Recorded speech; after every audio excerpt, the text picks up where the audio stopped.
a lot to talk about. So, let's get started.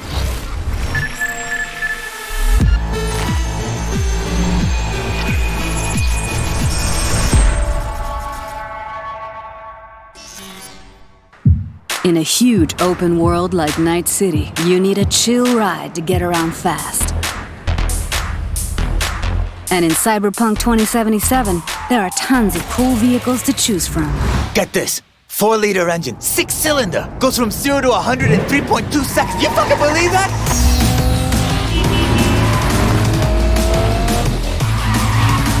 We've crafted every car and motorbike with amazing attention to detail. On the chassis, the body, not to mention the interiors. You can expect every one not only to look unique, but to deliver a unique driving experience. All right, show me what you got. Don't expect advanced tech or luxurious materials here. Nuh-uh. Yeah, it's not the size that counts, I guess. This class is mostly utility vehicles and low-end clunkers made for every pocket. Hold on. It's a wreck. Uh-huh, my damn wreck. Well, definitely no guy or girl magnet. If you need to impress, look to this class alone. I'm putting my ride on the line. Either you match it in cash, or you can forget about the fight. With these wheels, no expense has been spared, no frill ignored. Their plush interiors decked out in all the latest tech, while you get to sit back and enjoy the ride. Masterful engineering and practical design. Trucks and tanks for when you need power and brute force. Hell of a machine. Neat beast. My pride and joy. And these monsters are literally unstoppable. These are for chooms who love the smell of exhaust and the roar of street wildlife. Their powerful engines and exchangeable parts make them perfect for tuning. Come on! I want to smell that choo-choo burn! Whether it's street racing, running from the NCPD, or just showing off in the streets, with these high-powered beasts, you will have only respect. Oh yeah, like that! If you need speed and armor, the Hypercar class is for you. It means precise bodywork, built-in LiDAR arrays, and really expensive materials. Imagine you're sitting on a pile of eddies. Probably less than 1,000 people in the world can afford the erudite. Not your typical urban vehicle. They will take you places you never dreamed you'd go. Oh, and original vehicles are not all you'll find in 2077. We also found room on our roster for some true automotive icons. Floor it, V.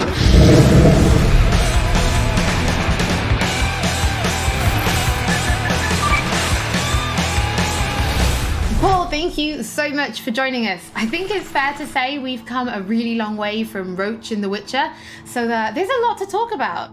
Yep, there's a lot to talk about. What do you want to talk about? Well, let's start with the various classes of different cars, because in the video we saw there were things like economy and luxury vehicles. But can you tell us a bit more about their kind of design philosophy? What does each kind of class offer when people are driving them around Night City?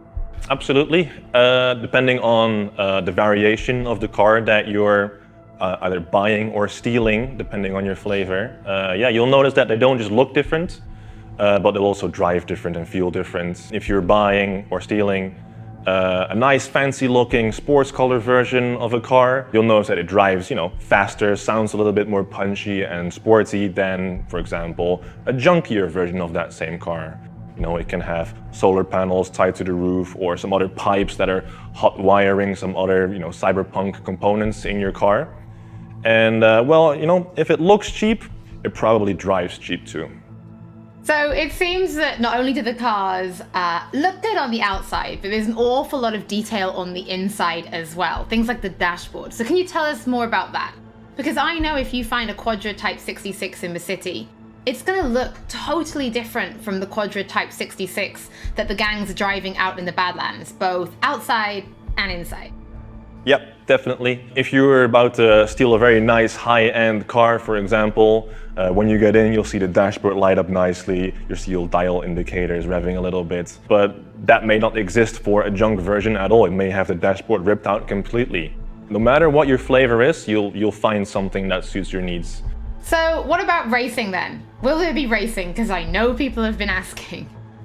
Yes, we're absolutely going to have several races in the game. Different locations, if you know you're going to be driving in the Badlands. Maybe bring a Nomad car, because it's just built to driving in the Badlands. But if you know you're going to be racing in Night City, just bring the hottest wheels you've got, because you're going to need all the power you can get. No matter where you're racing though, you need to bring a gun, because this is Night City and you never know what's going to happen. Okay, so you talk about bringing cars then. Let's talk about like storing and calling cars, because we know people can steal them. But what if somebody's found a car and they absolutely love this particular one? Is there a way for players to kind of build that collection? And then how do they actually, summon them? Well, summoning cars works pretty much the same as you would summon Roach in The Witcher 3. Your transportation may or may not show up on a roof somewhere, but we're still working on fixing some bugs here and there. But yeah, if there's a car that you really, really like very much, if you can't wait to own a Quadra or a Type 66, you'll get a message from your fixer and says, hey, I've got a Quadra for sale for you, do you want to buy it? All you have to do is drive over, pay the money, and you've got your very own Quadra. Not to mention that every single vehicle that you buy, every single player vehicle, is absolutely unique in every way. It's got a unique interior, unique exterior, paint job. It'll sound different, but it'll also handle different. So in the video, we did mention there was space for a true automotive icon. Do you want to reveal what that actually is? Of course. The car in question here is Johnny Silverhand's car. And Johnny Silverhand he's a big rocker boy and he needs some wheels to match. So we gave him a 911 Porsche from 1977, which means in 2077, Johnny's car is going to be exactly 100 years old. Well, Paul, thank you so much for your time today. Personally, I think I'm going to try and balance being a super cool badass mercenary and driving a Mai, because I love that little car. I think I could do it, right? I could be cool and in a Mai. Definitely. Mai is absolutely cool as long as you stay on the road and not on the sidewalk. I'll try my very best. We'll see. In past episodes, we've said that music plays a huge part in bringing Night City to life, but it's not just music. Our teams went to incredible lengths to recreate and capture the sounds that really bring these vehicles to life. I mean, they might have had some fun driving them, but I'm pretty sure that's just a perk of the job.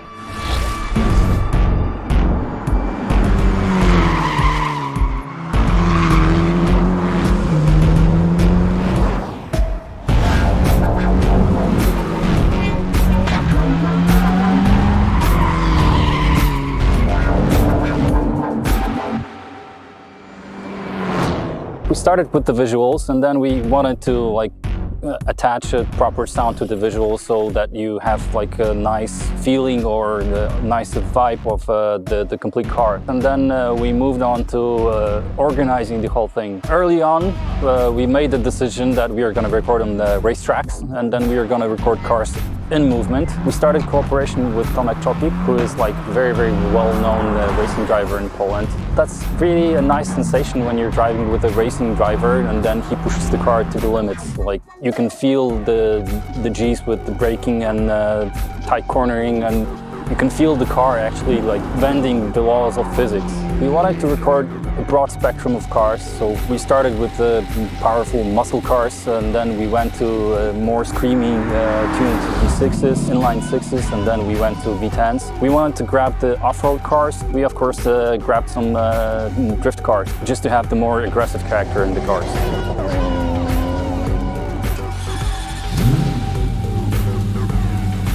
We had to assemble a sound group or a sound team that would make the placing of the mics process very, very fast because we had plenty of cars to do in a short time span. We had the team of mechanics from a rally team and they helped us immensely. What they've done, they allowed us to put the microphones into places that we wouldn't be able to access differently. Putting a mic right into the car They helped us to locate the places that are best. Usually place 3 microphones in the engine bay, 3 microphones in the exhaust, and 2 microphones in the car. Cars are very, very complex in terms of sound, and it's very difficult to get all the necessary components that you have to make it sound believable. But we were trying to look for something that would give us the character of the engine.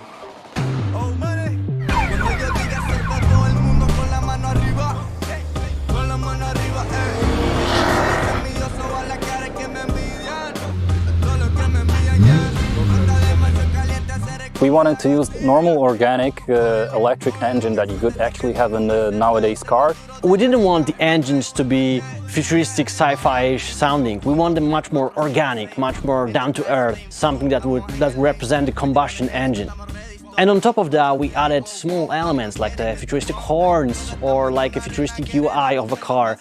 It makes you feel like you are in a car of the future, and some car might talk to you, other car might have blips and bobs that will make you feel like you're in a futuristic vehicle.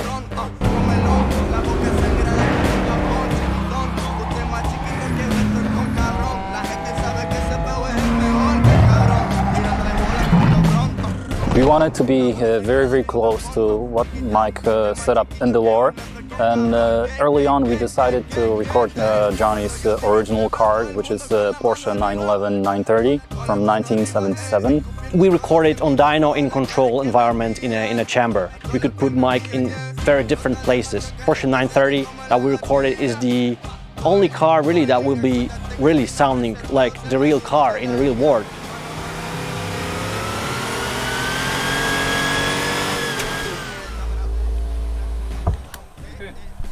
We recorded more than 40 vehicles. Not often do we record so many vehicles for a game that is not really a racing game.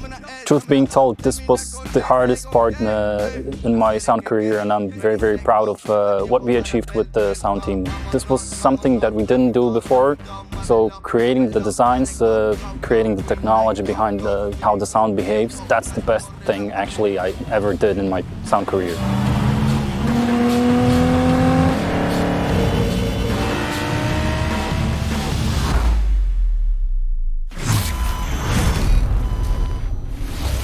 There has been a lot of talk about cars so far, so let's take a look at another collaboration. This time with Johnny Silverhand. I mean Keanu Reeves. The smell. The travel. Yeah. Journey. Freedom. No, you know, it's not like deeper. Deep.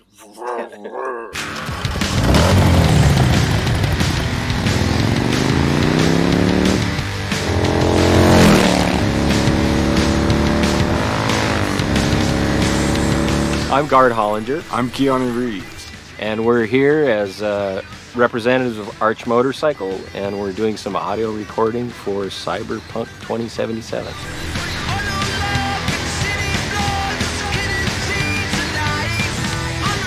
Arch Motorcycle is a custom production motorcycle company. What's unique about it is that the motorcycles are built on a production platform, but each one is designed to be able to be personalized for each customer.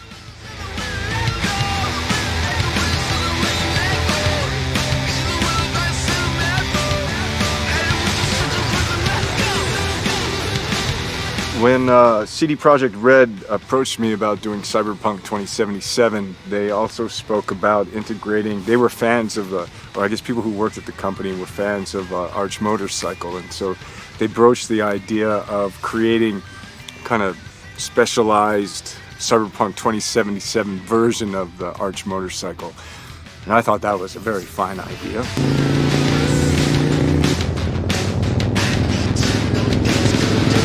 We have a motorcycle we've designed and we've been developing called the Method 143, and so that I think in particular was a creative inspiration for the designers. So they sort of used that as a basis and then went further. So it has a totally different, crazy looking power plant.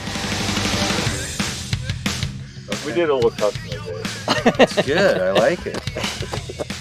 Today we're capturing sounds, getting some actual sounds of a power plant, drivetrain, and characteristics of the motorcycle, which I'm sure they will, have play with and stuff, but the source will be pure.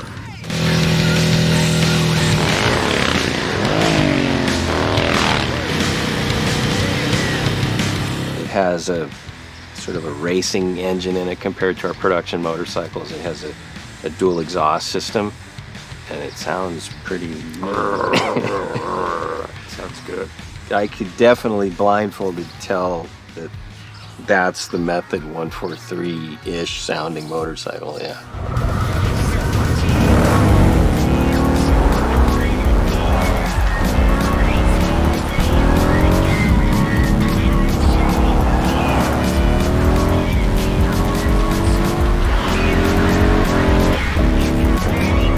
Nature of the role-playing aspect of the game, I think it'll be cool, to be on a bike and hearing that, going through the city streets and getting into the madness and mayhem.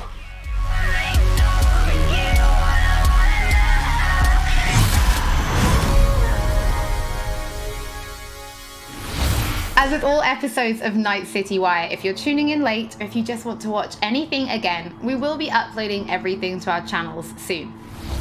Now it's time to talk about styles in Night City. Are you more kitsch or neo-militarism?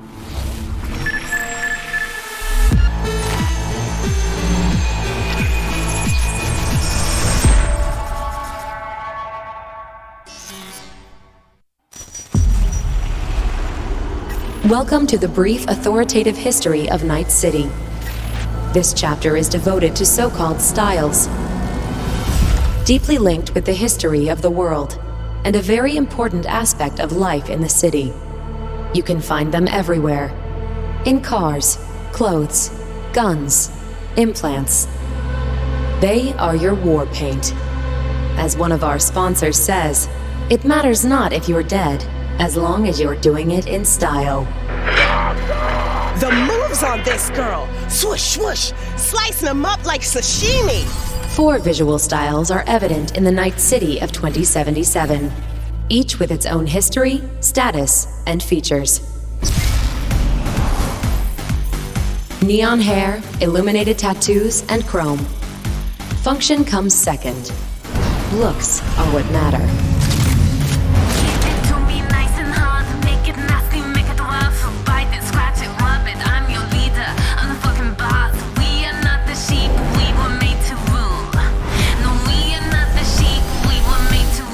Here with you, and we got another day ahead of us in this city of dreams. The Fourth Corporate War broke out, and entropism was born. Vast and deep crises forced people to find ways to survive by any means. Getting the job done, no matter how, was the primary goal. The look? Who cares? I love this town. Love it like you might love a mother who popped you out on the steps of an orphanage once and now stops you to ask if you got a smoke for her. Fuck them, fuck this job, fuck this city. Deadly elegance without ostentation. Corporate, militaristic fashion, mostly seen in the wealthier parts of town. Substance over style, that's the motto.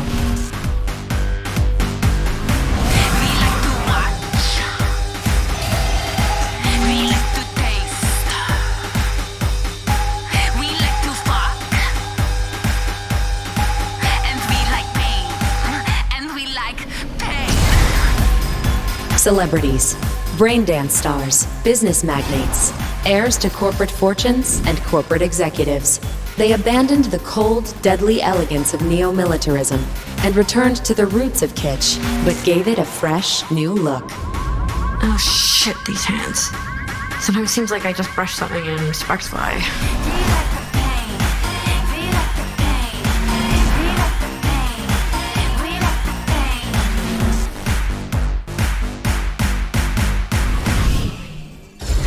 Thank you for your attention.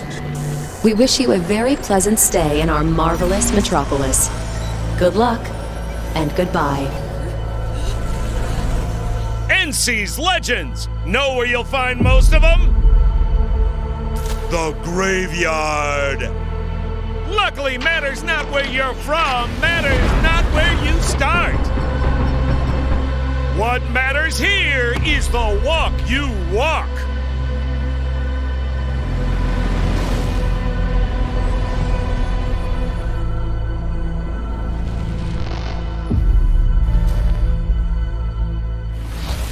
Just before this episode started, you might have tuned in early and seen our Cyberpunk cosplay contest finale. But just in case you've missed it, we've prepared a little summary for you featuring our very talented finalists. In the Cyberpunk cosplay contest, we asked our very talented community to cosplay a character from the game based on the art, screenshots, videos, cosplay guides, etc.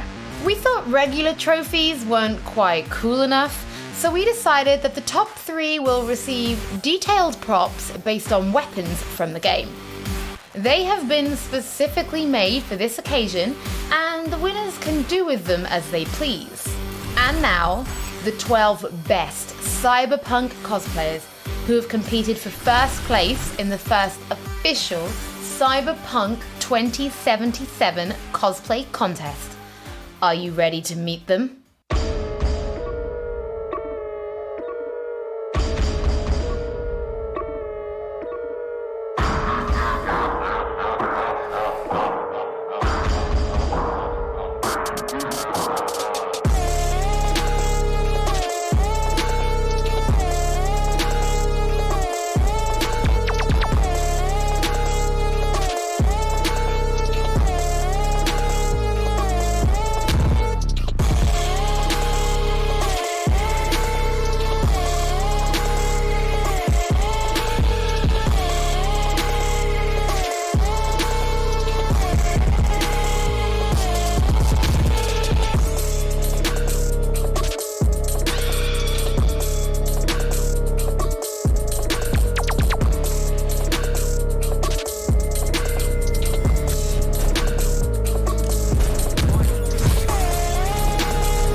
Now, before we wrap up today's episode, there is one more thing to talk about. Previously, we announced that Cyberpunk 2077 was coming to Stadia, and today we can tell you that it is arriving on November 19th alongside other platforms, and pre-orders are starting now. Night City Wire is almost over, but if you do want just a little bit more, then stay tuned right here on the Twitch channel and join us for our post-show. As always, don't forget that if you've missed anything or if you just want to watch again, we will be uploading everything to our channels shortly, and we'll be back with Night City Wire episode 5 soon. No, actually, there is one more thing we're going to show you. Welcome to the diner. So what do you want? Supercar? Big house? You want to rule this city? Well, you ain't getting anywhere without an upgrade. You need a softer touch, stronger spine, because taking over Night City ain't gonna be easy.